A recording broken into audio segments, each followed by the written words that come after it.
How was the shoot? The shoot was really cool. To be very straightforward with you, this was one of my like first or second like real paid model shoots. Most of the time, I'll do it for my friends that have upcoming brands, things like that. And I'm in the process of building my model portfolio. Mm. And I knew up front, and they made sure I knew up front several times that it was an underwear shoot. It would just be underwear and like a vest. Yeah. They probably asked me 5 times if I was comfortable with this. And I'm like, yes, Oh, of course. Like, I'm very much a person that doesn't say no to things until I try it and I actually experience it myself. Right. So even when I got there, it was just like a very calming environment. Marie was so nice. Oliver was so nice, and they made sure I was taken care of. yeah. Um, and they asked me several times, even when we were shooting, like if there's anything that's going to make you feel uncomfortable, tell us, and we'll arrange it for you. Right. So like I wasn't sure what to expect. I didn't know it was really going to be that way because there's a lot of stigmas and like Yes. watching shows and like hearing from friends that are models that have been in shoots like this, maybe like on a bigger scale like New York or more of a corporate level, and sometimes it's not like that. But so I was pleasantly surprised um that they were just like very like honorable and like making sure that I felt safe and comfortable. So I thought that was really cool. That's good. Th- That's You good. know, I um I had the same experience before we started working for Best Range. That was in 2017. And I was like you. I had never done any modeling things, nothing. I mean, I'd never been even interested in it. Yeah. and and then a friend connected me to Marie, and I went there but scared. I told them I don't know, I don't feel like a model, and so, Mm, but they did a great job at the back then, on making you really comfortable and making sure what you're wearing you're actually comfortable in it. mhm. And that was very surprising to me as well as you, because I thought I was gonna, get out maybe feeling horrible about myself, like how you Mhm. hear about these horror Yeah, stuff on sets.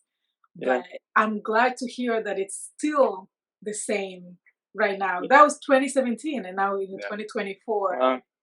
right? Yeah, It's yeah. Dan was also the same way. Like I was kind of researching everybody before the shoot, Mhm. because honestly, like I got an email, and I wasn't sure if it was a scam because like there's so many out there right now, especially Right. like brand ambassador things. So like they told me the photographer and the stylist, so I reached out to both of them. Was like, hey, is this real? Like, and they Yeah. both got back to me like within an hour. oh, Um, and so I thought that was really cool, and that's how I knew like this was legit, and I followed through with it, and I'm really glad that I did. yeah. And then I started researching the brand as well because I truly wasn't familiar.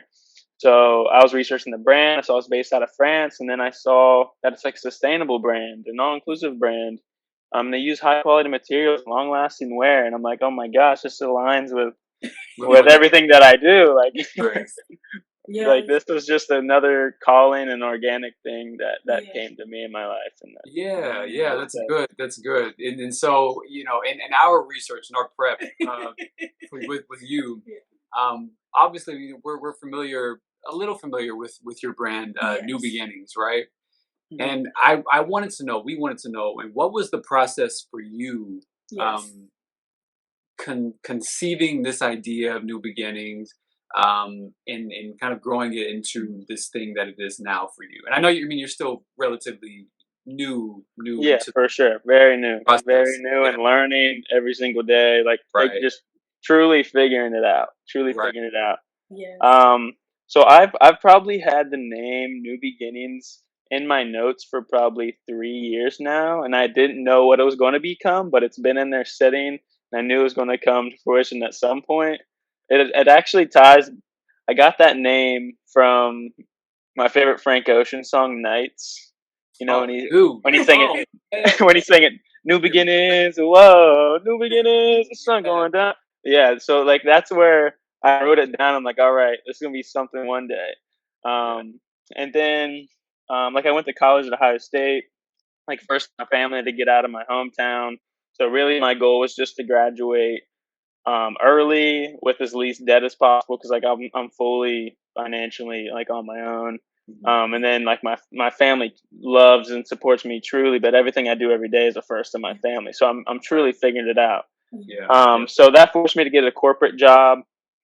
I worked at Penske Truck Leasing, like straight out of graduation, and because I had to have a vehicle, I had to make money and live until I found that passion, and that was kind of where it started. One of the hardest questions for me to answer was, "What is your passion?"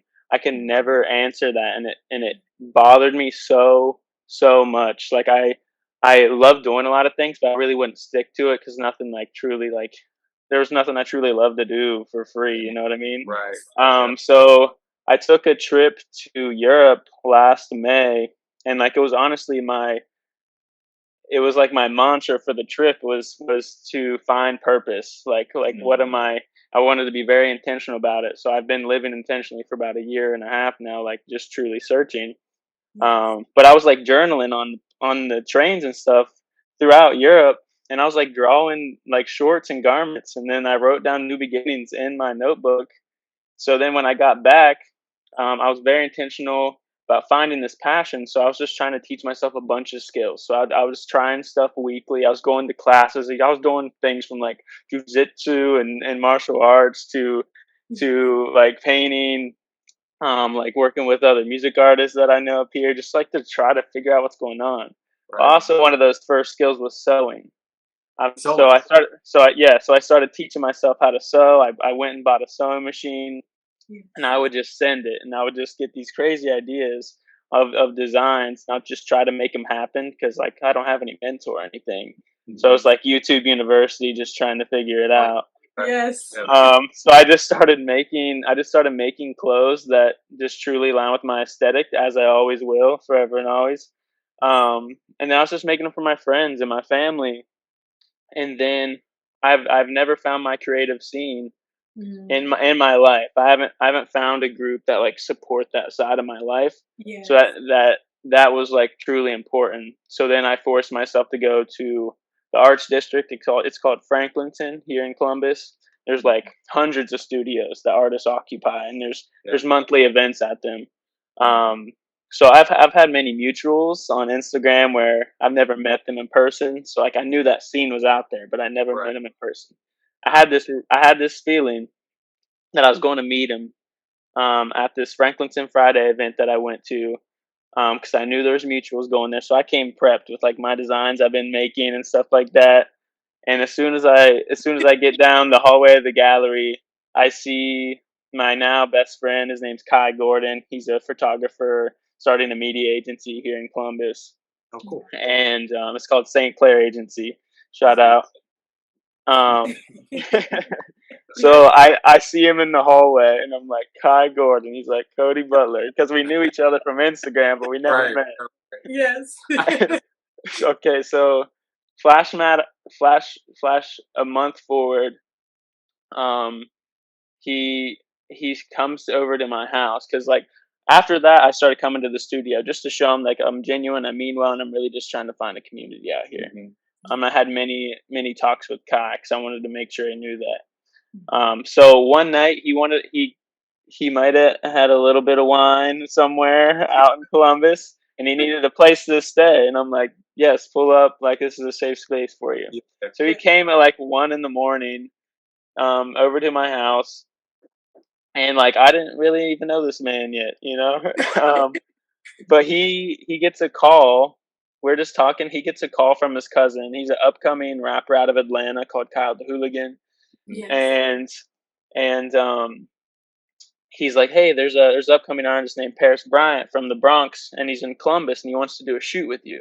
He told Kai this on the phone, and sitting right beside me. And Kai's like, is he open to a stylist? My boy Cody's a stylist, and I haven't had my first stylist gig yet either. I just like I didn't even know that was a job yet. Like I went to school for marketing, not fashion. Like I don't have any fashion background. So he's like, yeah, of course, I'm open to a stylist. So again, this is like Sunday, like 1 or 2 in the morning when we get this call. The Paris Bryant wants to do the shoot that day. like last minute. Mhm. And so I'm like messaging him on Instagram. I'm like trying to figure out his vibes, what he wants for the shoot. And he kind of gives me a lot of leeway. So I use my own collection. So he's like, "Is this your brand? Do I get to keep anything?" And I'm like, "Oh shit!" And then I didn't answer him. I didn't answer him back. Yeah. I made him a pair of jeans, and then I styled him in the jeans for the shoot. And Uh-huh. he really loved the Yeah. jeans that I made him. And from there, it kind of took off. So Yes. then the Kyler Hooligan saw the shoot. He wanted a pair. Then some other artists wanted them. And then I'm Oh. like, "This is my calling. This thing. This is my Yes. calling." This is your Yeah. This is passion. like, yeah. So this is like the end of January. Yeah. And I just met Kai the month before in December. And then February comes, and Kai asked me to go to New York Fashion Week with him. And I'm Mhm. like, okay, Oh my okay. God. Yes. So then, so I known Kai for less than 2 months, and he's already invited me to New York Fashion Week with him. So Amazing. February 5th, I'm like, Kai, I quit my corporate job. 2 days later, I got a Oh, fashion week and dropped like my first 5 products in New York. That's And wow. like amazing. that's how it all started, basically. That's amazing. Dang. Congratulations. Yeah. Congratulations. What a And Uh, story. I know it's a yeah. beautiful, beautiful story. I mean, I was like listening to you through the whole thing, and Mhm. it's just how when it's also I think I can relate in the way that because when you mentioned that when you went to school you were on your own, and I think that makes you more staying in the survivor mode, that you don't have time to have passions, to have dreams, and you're just doing things to help Yeah. you survive. Yeah. And I grew up in Rwanda, and most of my friends, we were that way. And you wake up one day, you're like, I actually don't know what my dreams are. I'm doing everything Yeah. all at once. Yeah. And so, and but once you do, because you already have that work ethic, Yeah. It definitely makes you way everything more aligns. resilient, Yes. Yes, for everything sure. aligns, and I feel like that's what happened for you. And like, I mean, you like just you mentioned you went last year, and you knew what you love. But also, there's something I was thinking about when you were speaking. Alex here likes to say, "Come correct or don't come at all," Yes. It's Yes. true. and that's Yeah. what you did.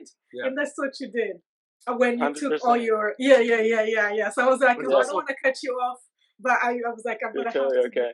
yeah, yeah. But it's admirable as well. Yes. Just putting yourself in a position to be open to new Mhm. opportunities. Yes. It's a terrifying thing. I mean, potentially it can be Yes. because I mean you have all of your eggs in one basket. Yes. And then when you okay, it was kind of a curveball when you said you quit your corporate job. Yes. 'Cause listen, I'm from Texas, and I was Yeah. raised by parents who were very like financially stable or safe. They would just make a lot of safe decisions, Mhm. and so the idea of taking a chance, on Yeah. a dream or on a whim, usually came like second to okay, make sure you got food on the table, make sure you got a roof over your head, make sure you got this, Yeah. this, and this. And Yeah. so, like every time I hear stories like this, and It's particularly yours, inspiring. it's inspiring. It really Absolutely. is, and I'm so Yeah. happy to hear that things have and are working Yes. out for you. Yeah, Yeah. I'm figuring it out for sure. And like how you Yeah, said you grew up, that's how I grew up too. Like my dad was very much like get a secure job and hold it down forever. Like yes, my dad's a mechanic, my mom's a bus driver, like Yeah. for the school that I went to. So like Yeah.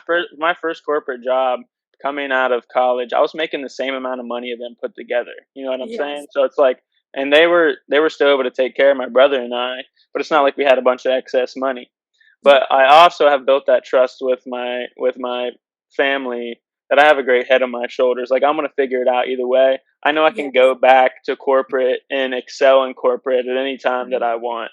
right. It's Yeah. so it's like you said it's scared like knowing like Yeah, and like fully going into it. I think it's more scary not knowing and yeah, having these regrets of Yeah. not going and trying to follow Absolutely. my passions. That's right. what I'm more scared of.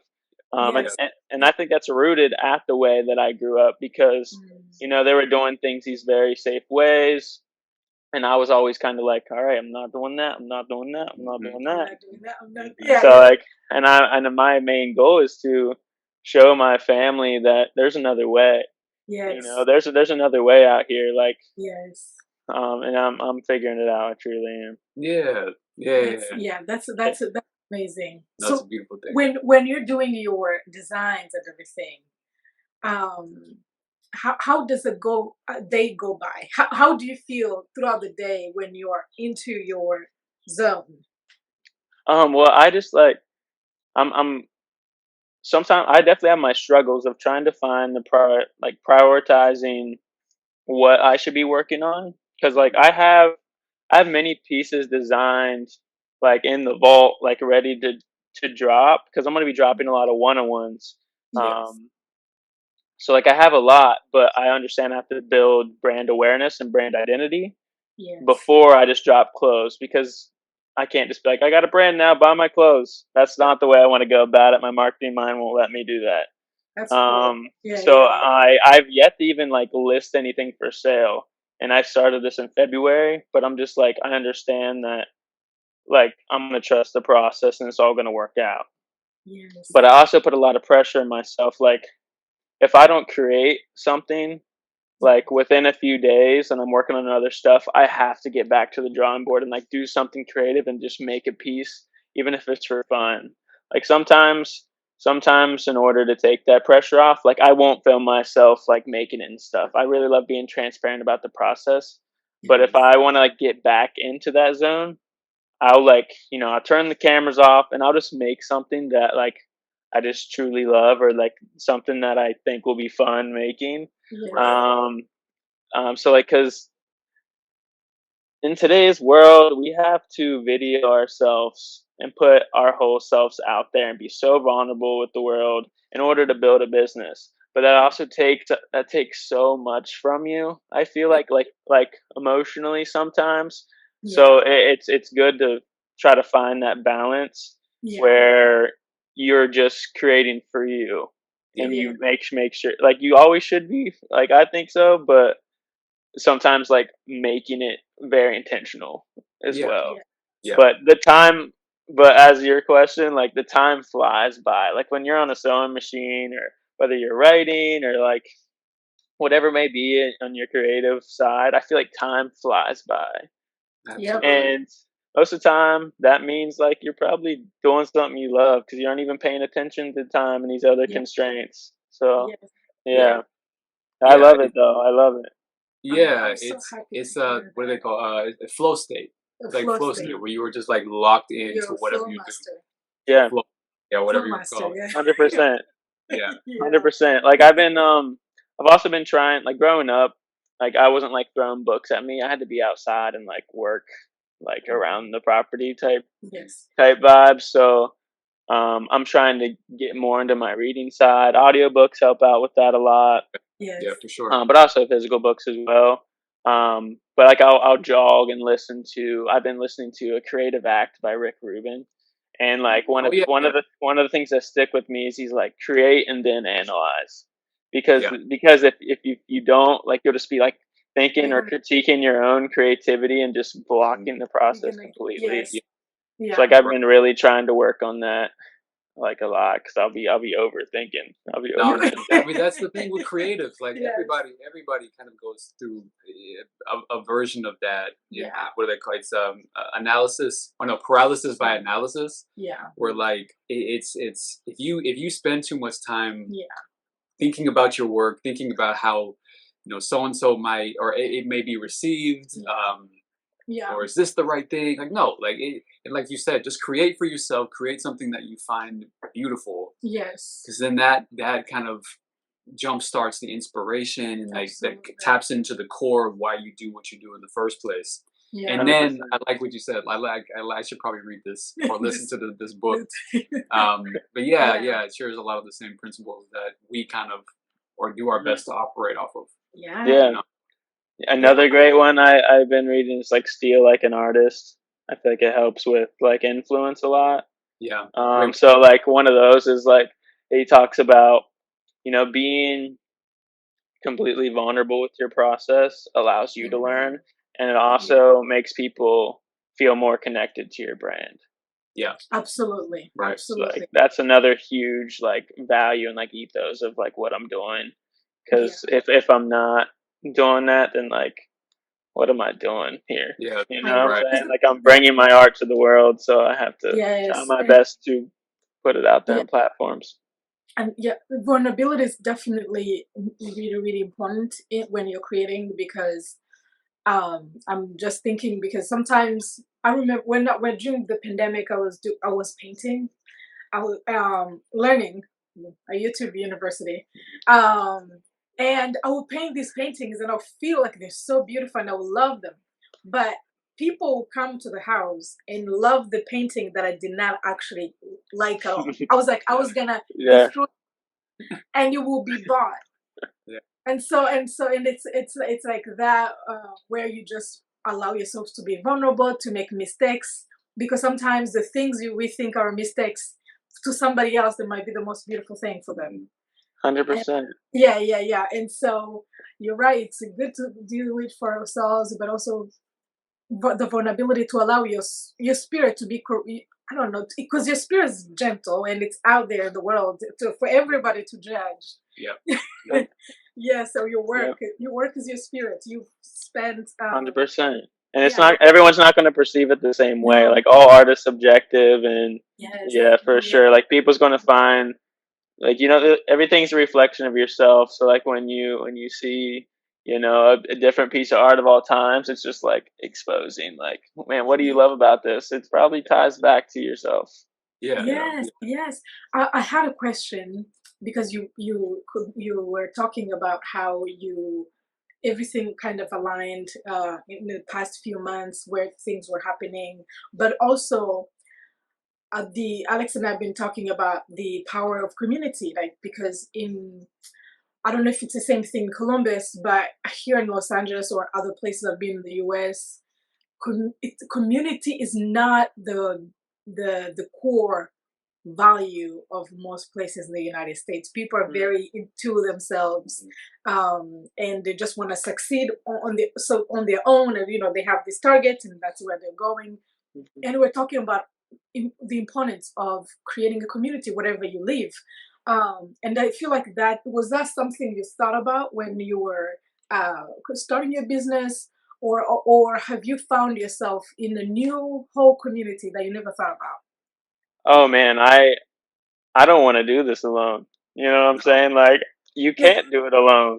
And that's Yeah, something that I accepted very quickly. So I've been very intentional about finding that community.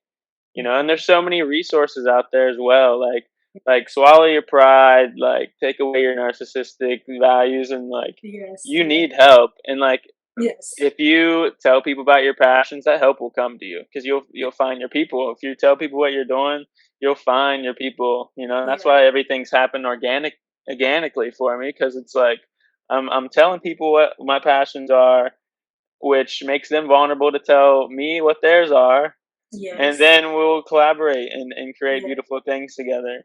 So yeah, like, I didn't know anything about starting a business.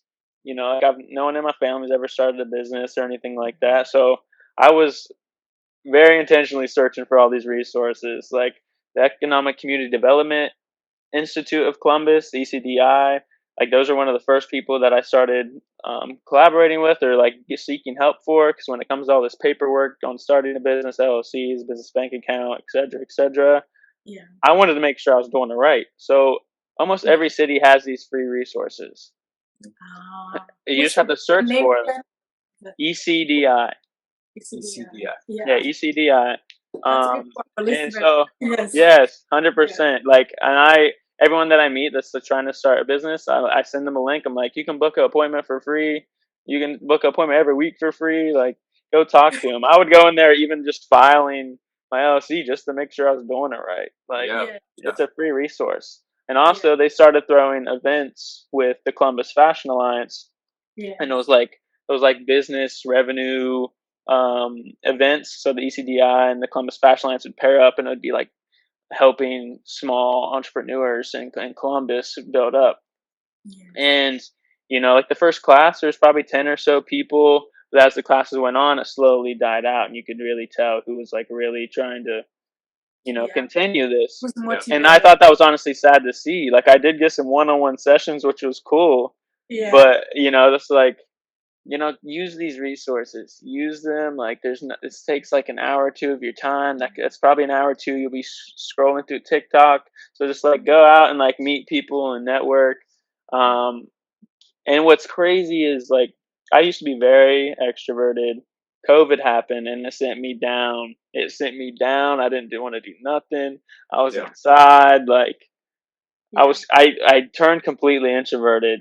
Yeah. But then when I started finding my community and like I started finding my creative side, like I knew I had to switch. I knew I had to get back to it. So I meet people every single week. I meet people every Yes. single week. I'm trying to build a team, like I'm trying to start an art collective where I bring brands together. Yes. I'm very much not a narcissistic designer. Like I want to help people Yes. make the stuff that I'm making. You know what I'm saying? That's good for Mm. the world. There's 13 Yes. million textiles floating Yes. around in the ocean right now. Like Oh we yeah. need not to be like narcissistic. We should collaborate and create beautiful things because that will just help grow your brand awareness even quicker Yeah. than you just being on your own. You know what I mean? Yes. Like so that's what I've been trying to do. Like I also recently got into a cohort program with the Columbus Fashion Alliance, and they opened up a store on High Street called the Gallery, and it has 6 upcoming clothing brands. Um, and my goal is to collaborate with all of them. You know what I mean? Yes. So it's like, Yeah. but it's not always like that out here. I don't No. know how it is in California. I've only been to LA once, Yeah. but I feel at least here in the Midwest, everyone is willing to help everyone. Like I'm a person away from the top of like several industries. Like the coffee Yeah. industry, I'm like a call away from a person. The fashion industry, like I know like the Columbus Arts Council, the Columbus Fashion Council, the Columbus Fashion Alliance. Like Yeah. the top people, you could set up a meeting with them tomorrow. You know what I mean? Like That's so wonderful. so if you put yourself out there, like you're gonna be noticed if you're Yeah. truly intentional about it. Yeah. So I'm really trying to do that. I'm really trying to do that. Yeah, man, right on. Yeah. I mean, you mentioned LA. I mean, it is similar, and that's kind of what we mentioned, or what you mentioned, I mean, Yeah. about community. Yeah. Because LA, it operates differently in that at first people will be or appear to be very self-serving and not very willing to help out newcomers, particularly if they have no like name brand or clout of any. Yeah. The LA kind of operates like that, by default, and that's just kind of how this is how it works. Yeah. But in the variable that shifts people's perspective is what you're speaking about. Is if you just are vulnerable and you just let Yeah. people know what you're trying to Yeah. do and what you're about, Yeah. then the resources They start are coming together. yeah. You just it's like a magnet. It just starts showing up out of nowhere in your life. Absolutely. And so, yeah, it is very similar like that. You just kind of have to penetrate that first little wall, Yeah. and then like the blessings can start coming in. So in. long as you put the work in for it. Yeah, Yeah, absolutely. you got to keep showing up. Yeah, you have to. Yes, You yes, have to. and you're right. The pandemic really. I was already an introvert, so the pandemic just took me all the way down, down. And it took me. I think for the past 2 years, I've been like, okay, I need a community. I need to get back to like, I need to strengthen that extrovert, style lifestyle because naturally I am an introvert, so I have to work extra hard to get out there. But I know that if you want to make a difference in the world, if you want to make a change, you have to reach people because you're doing it for the people. And so I applaud you too for all the information you actually shared because there's so many people that don't know that in their community there are organizations or public places where they can get all this information. They can get free help. 100%. I think it's especially very inflation times. yeah. I think there's enough. There's enough for us all out there. We just gotta help each Yeah. other out. I think. Yeah, Um. absolutely. I was Yeah. gonna, oh yeah, I was gonna ask you. So your brand, for somebody who don't know, who just the name of your brand, how would you describe it? Like what? How? Because I think there's come to sustainability. What you mentioned about uh, like new beginnings, giving new life to. Mhm. So how do you get the materials? How is it like the vintage stuff that you create? How is the process? Yeah, so I would just tell them it's a sustainable, slow fashion brand, and I'm Mm-hmm. creating whip garments, so work in progress garments. So these pieces are never finished because Right. I want the consumer to feel empowered to make these pieces their own. I want them to never be finished. I mean, I tell them their favorite pair of jeans is probably the ones their homie signed on the side, when they're Yeah. at a fair or something. Yeah, So yeah, like I'm trying to create timeless pieces, and I'm yeah, sourcing material that is from like Goodwills, estate sales. Mhm. If it was like locally sourced or yes, locally grown, like I'm yeah, always constantly getting reused materials. Like yes, I don't go out and buy new material. There's already yeah, enough out there. A lot of these corporate headquarters will give out material, like excess material as well. So if you reach out, then you can get excess material. that's But honestly, I take old pieces. I really love going to estate sales. Like my whole house, everything you see in here is like old and vintage and like super yeah, like weird little knickknacks here and there. yeah, Because I just love that. It's just like things on borrowed time, you know. yeah, Yeah. yeah. We do Um, the same. Yeah, yeah, I love that so much. So yeah, I'll go source. Like honestly, this shirt I got at an estate sale. It's like an old sleepwear shirt, but it's yeah, probably from like the 80s or yeah, like young 90s. So yeah, it's like, and it's in great shape, and it's made so well, and yeah, it'll last till I'm old. You know what I'm saying? So like, Yeah. yeah, if I go source these high quality textiles and I make them new again. I bring new beginnings to these pieces. They will yeah, last forever, and they're also never finished. yeah, And so yeah, that's how I kind of source and make my pieces. The way I grew up, it yeah. was always hand me downs or like workwear that lasts a long time. Like my dad Right. being a mechanic and things like that. It was always workwear that lasted a long time, and then I'll get hand me downs from my brother, and we'd go to yard sales, and yard sales are still like one of my favorite things. Oh yeah, they're Yes. great. It's like treasure hunt. Oh So yeah. like I I kind of grew up that way, Yeah. like just. But my family would have never described it to me as Yeah. sustainable. Yeah. We're just like there was no use to go like buy new stuff when there's good stuff Oh, right here. Yeah. That's right. the mindset that I grew up Yeah. with, and it always has been. So even through college, I didn't have a lot of money. Yeah. Being self funded full time in college, so it's really hard to work a job or like multiple Mhm. jobs while a full time college student. So Yeah. I was donating plasma and my COVID antibodies, taking my visa, Yeah. going to Goodwills and thrifting with it, Oh, that's and then reselling to Plato's Closet and Uptown Cheapskates, and that's how I'd make my yeah. money. Hey man, That's listen, I love incredibly it. smart. Yeah. I Yeah. love Yeah. it. That's a grind that's a hustle Yes. that not a lot of Yes. people And it's fun. can come to. Yeah, Yeah. it's Yes. fun. I mean, most And of the time it'd be breaking even because I would just spend my money back at the thrift store on cool stuff. But right, like, it Yeah. was right. fun, You and know. like kept me Yeah. But kept me straight. yeah. Yeah. Absolutely. Back home in Africa. Mhm. I grew up there. We have those yard sales, but they're every day and everywhere. We have like literally markets that are just yard sales, Yep. and you find the best pieces there. And we have, of course, other stores, but we always found stores to be the clothing like the mall stuff. We never liked it because it looked the same. Mm. Yeah. So growing up, you will go into that place because you're gonna find something that nobody else in your neighborhood has, Yeah, yeah. Yep. and Exactly. Because if it you're going was to like pleasure. American Eagle, you go to school and then someone have Every the same shirt and you'd be like, I can't wear it now, man. so for Exactly. me, it was actually somehow luxurious Yeah, because you have that one piece you're gonna wear forever, and everyone knows it's yours. yeah, right. And so I moved here. It started shifting because you know, I was like early 20s and Forever 21 was so cheap. But for the past few years, I started shifting back to finding those places because I couldn't find those places here. And back home, we call them chagua. Chagor. Chagua. Chagua. It's like a Chaguwa. Okay.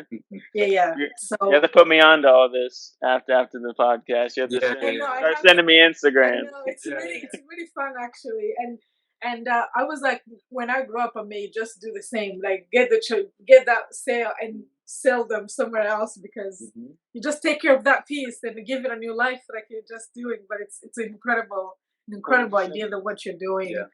with this range. We have a repair system where people who have worn their base range garments and they've worn it for a long time, to bring them back and give it a new life, kind of the same. Uh, New what was beginnings. new beginnings, and that concept I found it amazing because there are, like you just mentioned, all over Asia, India, and all this out in Africa. There's millions of clothing that's just in the sewage, and it's causing harm on the humans that live there. And so if we can try to do this what you're doing, and more people, like you said, more people doing it, we may be able to reduce the damage that you know the fast fashion is doing to the world. Yeah. 100%. Yeah. 100%. Like I also took a sustainability marketing class at Ohio State with Professor Grant Donnelly. Yeah. So that was like another thing that has always been like in my recency bias that I'll think of, like when thinking of designs or when I was thinking of my brand now, because we had to do many projects, and one of them was on Patagonia. Patagonia has really good policies similar to Base Range, where there's a Yes. repair program where you can Yes. send your piece back. It's a Yes. lifetime guarantee, or they'll send you a patch kit with directions on how to do it yourself. Right. You can always return things. They sell the stuff that's returned to keep it in the loop. And I don't want to give too much out of my market strategy, but like Yeah. another campaign that they did I thought was really cool that'll stick in my mind forever was they produced this new jacket, but then their marketing campaign was don't buy this jacket. They said don't buy this jacket because they're like facing consumerism. You know what I'm saying? It was like don't Ah, buy this jacket, unless you need it. And if you are, this is a jacket that'll last forever, and you won't need to Right. buy another one. Right. oh wow. So Yeah. like that sticks in my mind all the time as well when it comes to like my sustainability aspect. Is like don't buy this jacket. Yes. Now like anytime that I have a piece that I don't want to sell ever, and it's just like something I truly cherish, I'll be like, don't buy this vest. Don't buy this. Don't buy Uh, that. You know yeah. what I mean? Can I cherish? Um, Yeah. yeah, so I really love that aspect of it Yeah. as well. Yeah. I feel like one of the things that I'd like to talk to you guys about is Yes. finding that middle ground Mhm. of being, I guess, an exclusive brand, but also being accessible to Yes. everybody. That's Yes. something that I'm struggling with as well. Like being a Yeah. sustainable brand, Yeah. I'm struggling with that because like I'm creating these 101s and I am handcrafting and it takes a lot of my time. Yeah. So, and at the end of the day, it's my art. Yes. So we have to price our art worthy of like what we're putting into it. Right. Yes. Right. Yes. But that also can shift you Exclusive. to the line to make it more exclusive and less accessible to the Mhm. masses. Yeah. So I'm actively figuring out ways I can still make my brand accessible at all Yeah. times. So maybe just have some accessible products, Yeah. and then my 101s. Right. But I wanted to know your take on exclusivity Yes. and accessibility, when it comes to those Mhm. in fashion. You're In gonna take that fashion. question. Yeah. No, it's I it's feel an like interesting question. yeah. So we've been I with think Base Marie do Range. a really good job.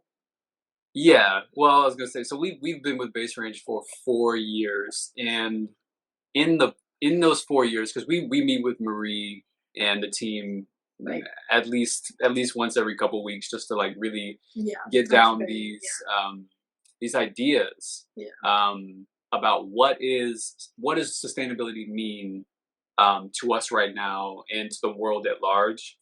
And it can be challenging, 'cause that's a question that we ask ourselves all the time. For the past 4 years, we've been asking that question. And Marie is someone who's very transparent as well with the process, and occasionally the challenges of how do we remain profitable and marketable, but also maintain this true core of sustainability, where we don't fall into the line of consumerism and fast fashion. And it's I feel like it's a never ending question, because the climate of the world has changed in the last 4 years with COVID and all the politicalization and everything kind of plays a role. Everything in the world plays a role into what these conversations, how they change and what they mean. And so for us, it might be kind of hard for us to answer that question directly.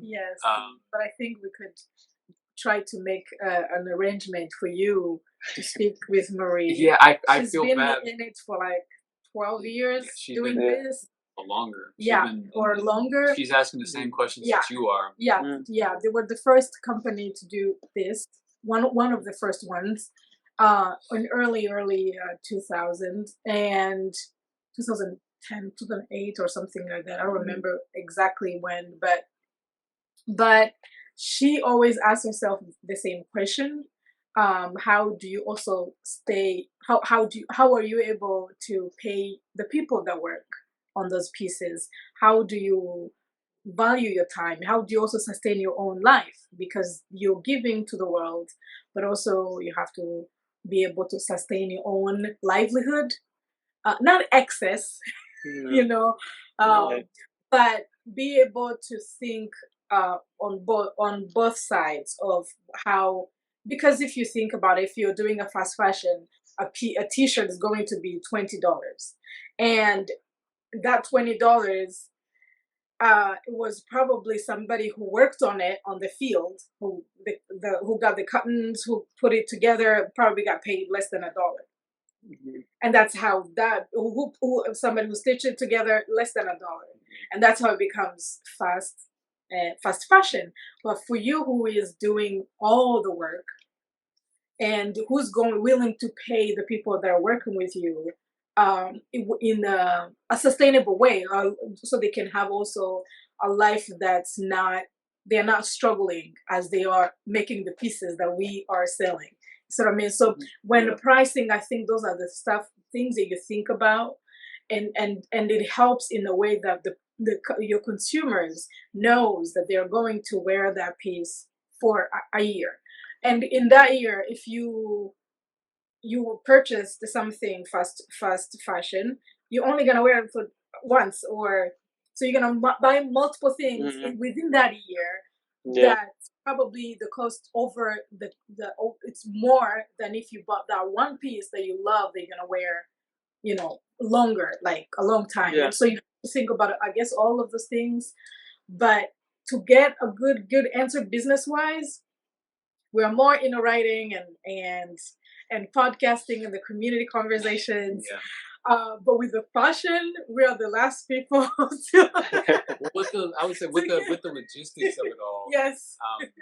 Mixed in with like the business aspect of it. I hope we helped a little. Well, I would also say one thing that Base Range does, in that we've been able to tap into a little bit with the Base Range community, doing all these community conversations and podcasting, is just how important having a relationship with your community is. I mean, you obviously understand that as well, but when you can create a real relationship, in that it's not just like this faceless brand where H&M is the brand. You don't know anybody, specifically in H&M. You just know H&M, right? To have a human to connect with and to have conversations with, to bounce ideas off of, it just adds to the to the connection with the pieces and Yeah. and the brand at large. Yeah. Yeah. So I mean, I think the best advice we can give is just the deep connection that you can form with people. Yes. Because word of mouth is an underrated vessel for brand growth and identity and awareness. Yeah. And so yeah, I think that's something that absolutely you're on the right track with. Yeah. And also, I'm thinking the one-on-one that you were talking about, that's a custom made piece, right? And that's not really excluding, because if you're making a piece to put on, to put to public, then you can set a price that's good for that's not excluding anyone. But if it comes to that person that wants a custom made, then there's a way you can, I think that's me thinking. That's just my personal 100%. opinion. Yeah, then you have a way to work with them, and also them supporting your business. Because if somebody approached you for a custom made piece, they're willing to pay for your time, pay for your energy and everything, your exclusivity. And so then you're not feeling like you excluded somebody. Yeah. You just, yeah. 100%. On that topic about like custom pieces, like I am making one-on-ones for people, and some I've made like truly just for them, like into their body. Yeah. 'Cause that's really important to me, like making people feel good in their clothes. It brings them confidence. And I lost my train of thought. But when it comes to like all my followers that I have now in the community that I've built, I don't know. I might have like 200 followers right now, but that is all organic marketing. I bet at least 95% of those people I met in person, and then told them about my brand, and that's how it kind of happened. So like, I think that you're definitely right. That's what brings that connection. That's why like building the foundation of this before I just like start dropping clothes for sale is important to me. Because I think, if I stay with this mindset, when I do start dropping clothes, I'm going to build a bigger audience online. Oh, yes. But right now, I'm building that community locally, and my first products I'm going to drop is going to be available to my local people first as well. My first pop-up, which is July 12th, Franklinton Friday. Nice. July 12th? July 12th. Day after my birthday. Oh, nice. Nice. You're no, you're not a Gemini. You're Cancer. You're Cancer. I'm a Cancer. Yeah. Oh, July 11th. Yeah.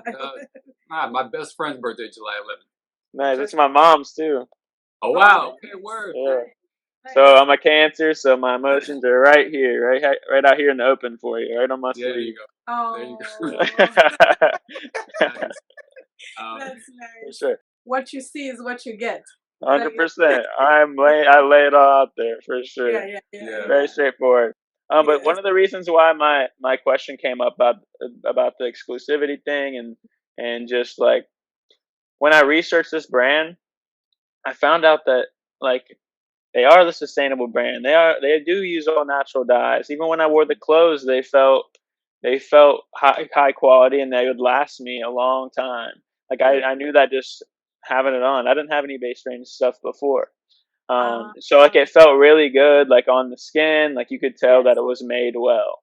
So then that's when like I did more research, and on the Base Range website, they have like bios of all the workers and manufacturers that you guys use. Like it's all out there. Like I wouldn't even know a brand to look up to try to find someone else doing that. I don't know anyone else that's that transparent about their manufacturers and who they're using to make their pieces, and like very transparent. I've never seen that before. So that is something I'd also love to talk to Marie about. I think it's something that they should also like put more of an exclamation point on, because like that is awesome that Base Range does that. Yeah, in Base Range, I think as a rule, is intentionally trying to be less or more low key about more of a matter of fact thing that we are as sustainable as we're trying to be, right? And it kind of goes into even the community conversations. Like we don't interview most of the time very high profile people, Yeah. or like people with a massive amount of followers or wherever. It's more of like ground level, Yeah. like people who are really trying to Everyone make is a the same. difference. And yeah, everybody's With the same. balance. Yeah. Yeah, and Yeah. so from the transparency aspect, like there's a reason why all that information is out there. Yeah. It's for people like you or like us to be able to, like, if we're motivated, inspired enough, Yeah. there are resources available for you to be like, okay, so here's a blueprint that they work off of Yeah. Yeah. that seems to work well for them. Yeah. You know, and so Yeah. if I can just follow this, this, and this, maybe tweak a little bit stuff over here, Yeah. maybe I can find something that, Sure. or I can create something that is in the same line of sustainability. Because base range, we just ultimately you want the planet to be Yeah. good. We want everything to be Yeah. as synchronous as possible, Yeah. and for us to be an extension of the planet, extension between each other, Yeah. without kind of breaking down these divisive Yeah. narratives or whatever. Yeah. And Yeah. it translates to the clothing. Yeah. And so everything, Because they are for people. it's for If people. you make It's people clothes first. piece, it's people first. Right.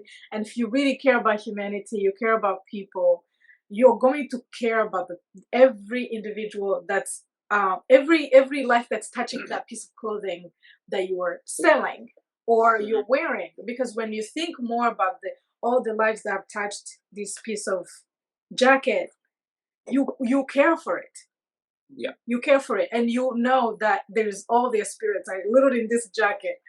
And so and I think having that, it's you can be able to go and search where the material was made, how it was made, and everything. And I think it creates trust between the brand and the consumers. Mhm. And so, and I love for you how you're describing your work process as well. And I think I wasn't able to check if you have a website, but It is a work in progress. it isn't It's a work working. in progress. Yeah. So I think Doing it on my own, so I'm looking for that these resources to help me. Networking every day. I know it's not easy, and so it's just that transparency, creating trust, and I think with your community, it's almost like everyone you don't know who's gonna know about your brand are going to trust you as much as your community there in Columbus because you have your heart on here, Yeah. and I feel like that's what Best Range has been doing for the past over a decade is wearing your heart out here because when you open it, like you said, people also become vulnerable and people feel connected to you and your pieces and be I don't know and create good things knowing that you trust what you create. I think that Yeah. yeah 100%. Like yeah the first post that I made on my brand account was like my mission statement. I knew I was going to get no views, no likes, but my first post was my mission statement, my why, the problem, and the solution. Like that was my very first post because I knew like once I do blow up, they're going to go back and see I've been on this since yes Yeah, my you've been, day one. Day you've been one, I've here been on this yes mission. I'm not doing it because it's a special month. I'm not no doing it because it's no it helps with branding. I'm strictly yes doing this because that's the brand ethos. That's my ethos. This is yeah, this is me. All my art is a reflection of me, and I'm trying to bring people close to it and make clothes that are timeless that people just love and cherish, yeah and keep forever. I feel like sustainability is becoming sadly the trend in fashion, yes and hopefully it sticks to where it's not a trend. yeah I think we're getting there. I yeah really do. I also think staple, like having your staple pieces. Like, yeah you have like these 4 t-shirts that you just love, and your yeah coworkers know that it's your favorite yes tees. They see you wearing them all the time, the yeah, people around yeah you. I think that is like becoming like a prevalent thing. I don't know if it's through like these get ready with me's and things like that, these other yeah, trendy things yes pushing it. But I feel like Gen Z is caring more about your own personal brand and style and less about like luxury brands and yes stuff and like yeah brands that's on the tag. I feel yeah like it's more about like what is Cody's style, yeah, like what yeah it doesn't even matter, on the rest. And I think we're headed in a positive direction, and I'm yes and I'm excited. And that's why I'm trying to be in the heart of it now. I feel like Yeah, it's perfect timing, and I'm for sure. flowing right into it organically. Yeah. Hey, Absolutely. That gives me hope. hey, yeah, it gives me hope too. Are you Gen Z? Do you mind me? Are you Gen Z? In Yeah, I was the born in 2000. in 2000. Okay, In okay. 2000, So yeah. I'm on the cusp. I was born in '93, That's a and cusp. Okay. yeah, right. I forgot the cutoff What's the date. cutoff? Yeah. I'm not 100%. I don't want to say the wrong answer. I mean, we're But all millennials. Yeah. anyway, but I Young. see that sense. Yeah, the young one. I see that shift because millennials, particularly older millennials, is very much about like the brand Oh, and like yeah. regardless of how it was made and the processes, it's like I gotta have this brand. I gotta Yeah. look this way and show out this way for whatever reason, right? Yeah. And I think like you're right in that Gen Z, they're a lot more conscious about what Yes. they're doing. Yeah. That's one thing I love about the generation. Is just Yeah. like there's a lot more Yeah. awareness. There's a lot more self Self-awareness. awareness, um, and so I do see that shift as well. Yeah. And Yeah. I think you're on the right path for sure about what is Cody's style. Yeah. Yes. Yes. How can I emulate that, and how can I support him? Hopefully. Yes. Yeah. Absolutely.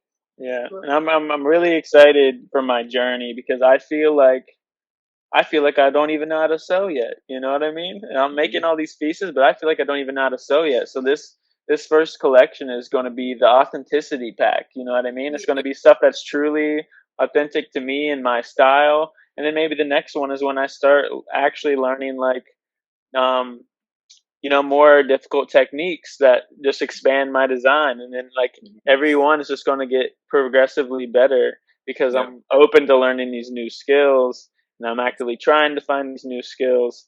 So like I'm just really excited just to keep learning. Like I never want to stop learning new skills in No. my life.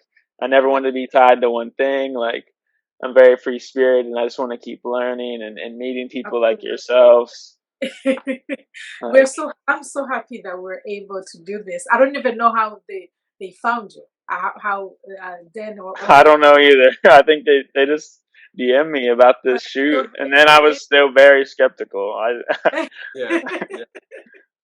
I'm so happy they did because it's important for like I feel very very inspired by the work that you are doing and the way you're going about it and the way you're looking at the future because sometimes we can be less hopeful because of this globalization of everything. You get to hear so much, and a lot of the times are not good news, and so you can lose hope for humanity.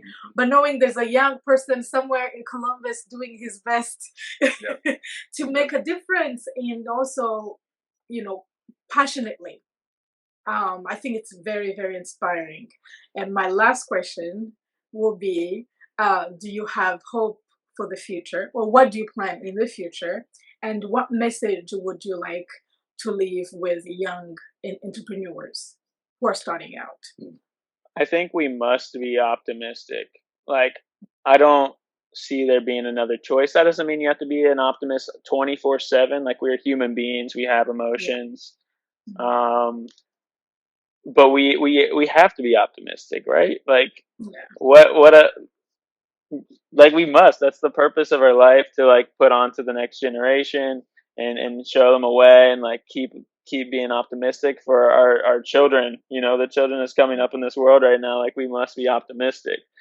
For my next steps, I am slowly building a collection of pieces. I already have a lot of pieces, and I'm actually working on like a collective video, like a whole little like documentary on my first collection called the Authenticity Pack, Chapter One.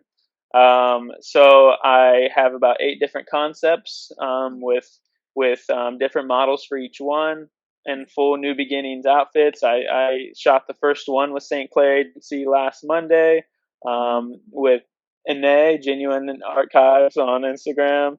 Um, and so like I'm really excited about this. Just getting my art into the world and like see it in other people makes me feel so good.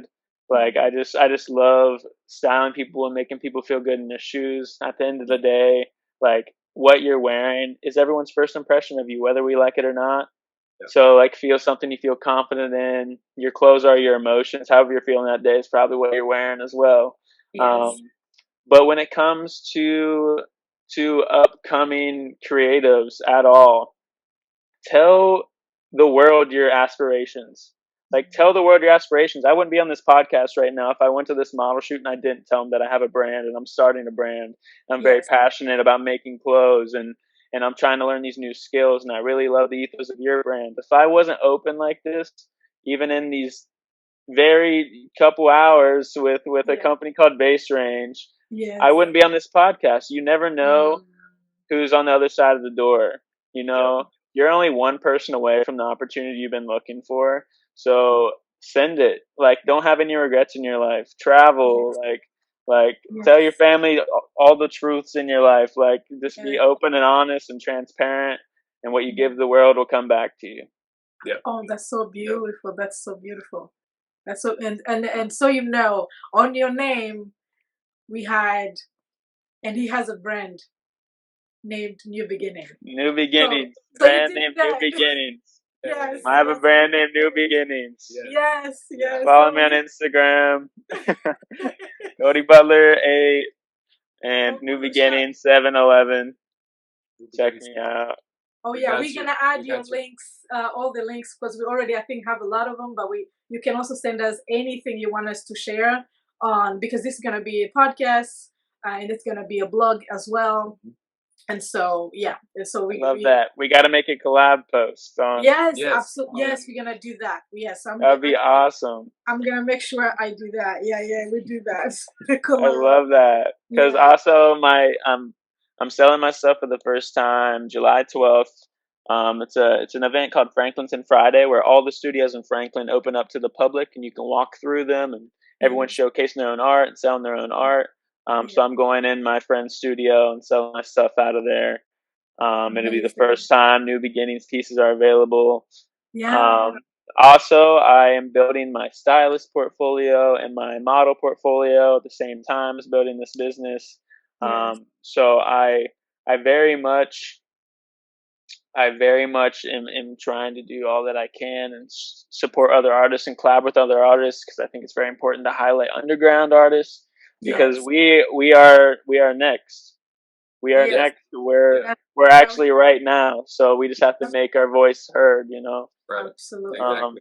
Absolutely. So and y'all are doing a great job of that, just like highlighting Oh. underground artists. So like I really appreciate me even getting an opportunity to be on this podcast. You know, just starting this brand February 5th, I guess. Last time Yeah. corporate job was filed around there. So like, you know, what Yeah. is that? 3 months, 4 months? Yeah. Yeah.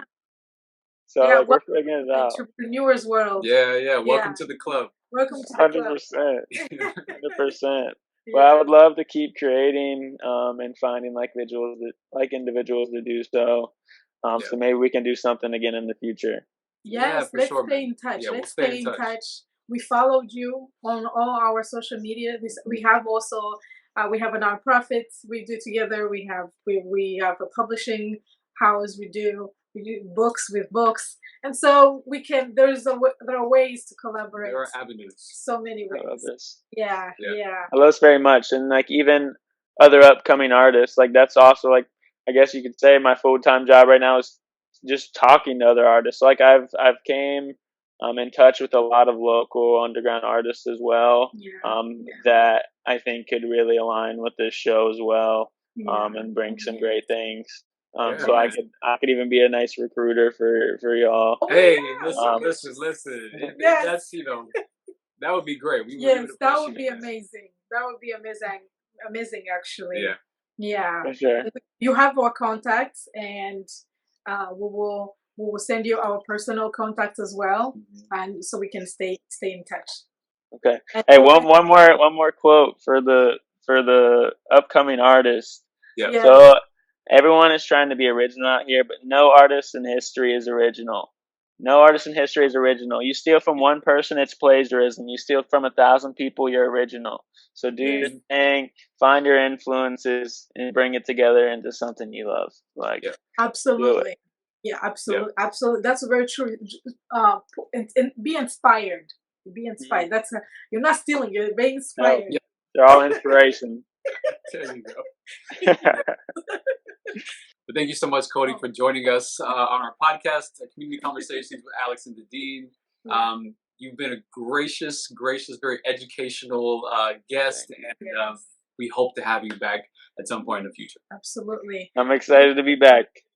Thank you so much, and good luck with everything that you're doing. We send you all the good vibes and all the blessings and the good juju. That's how it is. Oh, this is so wholesome. I love this. Thank you guys so much for having me on.